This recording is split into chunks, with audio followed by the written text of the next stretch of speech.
आपण जायचंय 6 जून 1674, म्हणजे ज्येष्ठ शुद्ध त्रयोदशीला रायगडवर. पहाटे 4चा सुमार होता, ब्रह्ममुहूर्त. आणि कल्पना करा, रायगडवर हजारो मशाली आणि पणत्यांच्या उजेडात अनेक लोकांची लगबग चालली.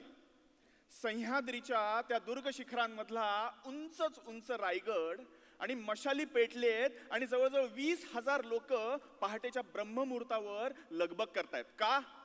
कारण त्यांना आज राजा मिळणार आहे. जसा अयोध्येत प्रभू रामचंद्राला राज्याभिषेक झाला, तशी रायगड नगरी सजले रायगडच्या माथ्यावर. का का एवढा आनंद आहे? परमानंदात आहेत लोक.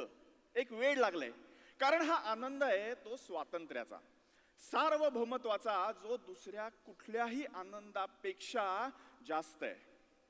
ह्या दिवशी लोकांचं स्वत्व परत मिळालं, त्यांना स्वतःचा राजा मिळाला, स्वतःचा ध्वज मिळाला, स्वतःचा प्रधान मिळाला, स्वतःचं सैन्य मिळालं, स्वतःची राजधानी मिळाली, जे मागची 350 वर्ष हरवलं होतं.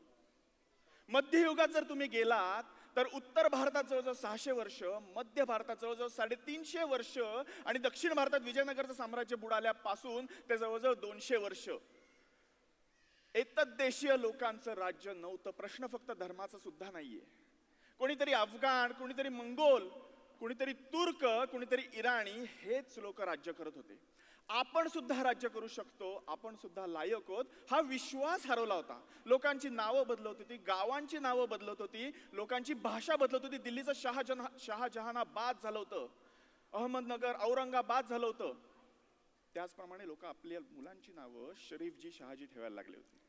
नद्यांची नावं बदलत होती, संस्कृती बदलत होती. ही पगडी महाराजांनी फिरवली, ही लाट महाराजांनी उलटी फिरवली. ती कशी मी तुम्हाला सांगणार आहे 2 ते 3 उदाहरणांमध्ये.